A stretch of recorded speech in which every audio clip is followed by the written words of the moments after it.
কিছু জার্নি ডেস্টিনেশনের চেয়েও বেশি সুন্দর হয় রাস্তার টানে। গত 13ই আগস্ট 2026 সারা রাত গাড়ি চালিয়ে ঝাড়খণ্ডের উদ্দেশ্যে আমাদের এই সফর শুরু হয়েছিল।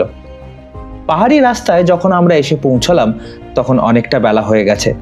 চারপাশে তখন সকালের মিষ্টি রোদ হেসে উঠেছে, আর সেই আলোয় নেতারহাট যাওয়ার পথে চারপাশের রূপ দেখে মনে হলো আমরা সজ্ঞানে কোনো স্বপ্নপুরীতে এসে পৌঁছেছি।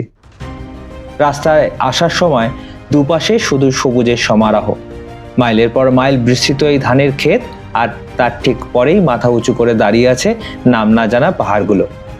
উচ্চতায় এরা হয়তো খুব বেশি বিশাল নয়, কিন্তু এদের এই সরল সৌন্দর্য আর বিস্তৃতি সত্যি চোখ জুড়িয়ে দেয়।